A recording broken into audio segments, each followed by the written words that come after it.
এবছরের স্বাধীনতা দিবসের দিনটা একটা কাহিনী দিয়ে শুরু করা যাক।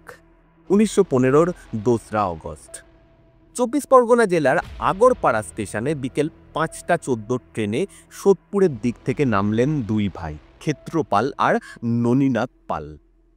এরা ছিলেন পৌরসভার ট্যাক্স সংগ্রাহক বা সরকার বাবু। দুজনের সঙ্গেই তখন সারা দিনের সংগ্রহ। আগরপাড়া স্টেশন থেকে যে রাস্তাটা সোজা ব্যারাকপুর ট্রাঙ্ক রোডের দিকে গিয়ে মিশেছে, সেই রাস্তা ধরে দুই ভাই এগোতে শুরু করলেন তাদের বাসার দিকে। এখানে আগে থেকেই ঘোরাঘুরি করছিলেন ৬-৭ জন ধুতি পাঞ্জাবি পরিহিত বাঙালি যুবক, এবং দুই ভাই ওখানে পৌঁছানোর পরই তাদের ওপর ঝাঁপিয়ে পড়লেন ৩-৪ জন। ননীনাথ তাদের বাঁচিয়ে বড় রাস্তার দিকে দৌড়তে লাগলেন ও সাহায্যের জন্য চিৎকার করতে লাগলেন। ছিনতাই হয়ে গেল ক্ষেত্রনাথের টাকা ভর্তি ব্যাগ। এদিকে ননীনাথের ডাকে সাড়া দিয়ে রাস্তায় বেরিয়ে এসেছিলেন স্থানীয় বাসিন্দারা। তাদের ধারণা হয়েছিল যে আক্রমণকারীরা পেশাদার ডাকাত।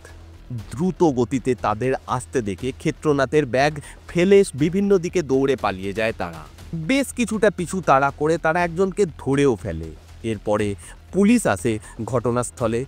আসবার পরে সেই ব্যক্তির পরিচয় সবার সামনে চলে আসে। তিনি ছিলেন বিপিন বিহারী গাঙ্গুলি।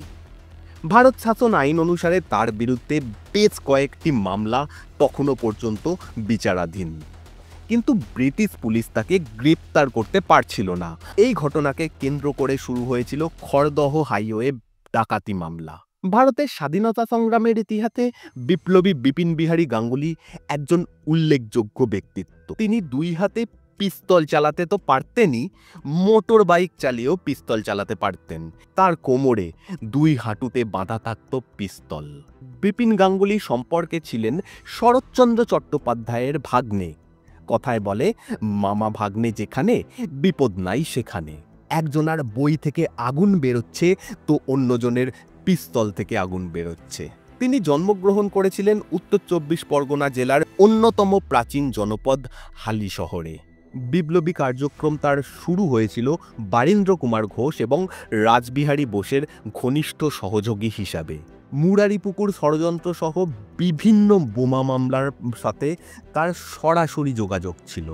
আজ তার নাম কতজন মনে রেখেছে বলা কঠিন, তবে তার নামে কলকাতা শহরের শিয়ালদহ থেকে রাইটার্স বিল্ডিং পর্যন্ত সবচেয়ে ব্যস্ততম রাস্তার নামকরণ করা হয়েছে, যা আজকে সংক্ষেপে পরিচিত বিবি গাঙ্গুলি স্ট্রিট নামে। ভারতের ইতিহাসের ওপর এরকম আরও ভিডিও দেখতে অবশ্যই চ্যানেলটি সাবস্ক্রাইব করে রাখবেন।